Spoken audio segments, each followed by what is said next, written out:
औज़ुबिल्लाहि मिनश्शैतानिर्रजीम बिस्मिल्लाहिर्रहमानिर्रहीम।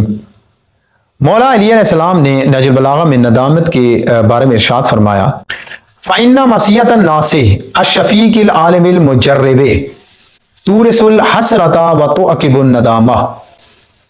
मेरे अजीज़ों, मेहरबान बाखबर और तजर्बाकार नसीहत करने वाले की मुखालफत का नतीजा और अंजाम हसरत और नदामत है। इंसान की उम्र मुख्तसर और ताकत महदूद है और अपनी जिंदगी के तमाम मसाइल को खुद हल नहीं कर सकता, बल्कि उसे बहुत से कामों में बहुत से अफराद की जरूरत होती है। काश्तकार को मेमार की, इंजीनियर को डॉक्टर की, इसी तरह हर फील्ड वाले को दूसरे फील्ड वाले की जरूरत होती है, क्योंकि इंसान सारे अलूम और तजर्बात खुद हासिल नहीं कर सकता, बल्कि उसे किसी न किसी के मशवरे की और मदद की जरूरत होती है।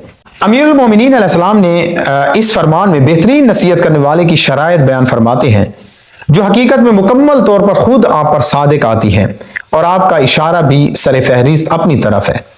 इस नसीहत करने वाले की शराइत ये बयान हुई है कि वो मेहरबान और शफीक हो। उसके नसीहत किसी मुनाफे या मकसद के लिए नहीं, बल्कि जिसे नसीहत कर दिया है उसकी बेहतरी और सआदत के लिए हो।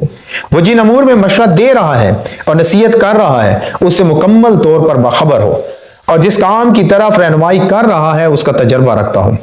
ऐसे नसीहत करने वाले और खैर ख्वाह की बातों पर अमल होगा तो यकीनन कामयाबी और कामरानी हासिल होगी, और अगर उसकी नसीहतों पर तवज्जो ना होगी और सुनने वाला अगर उसकी मुखालफत करेगा तो नतीजा उसे हसरत और अंदोह का सामना होगा और नदामत और नाकामी उसके हिस्से में आएगी।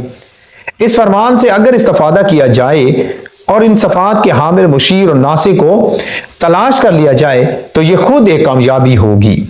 फिर उसकी रहनुमाई में कमाल की राहें तय करना आसान होगा। अगर ऐसा नसीहत करने वाला मिल जाए तो उसके साथ को गनीमत जानना चाहिए, जो जिंदगी की राहें आसानी से तय हो जाएंगी।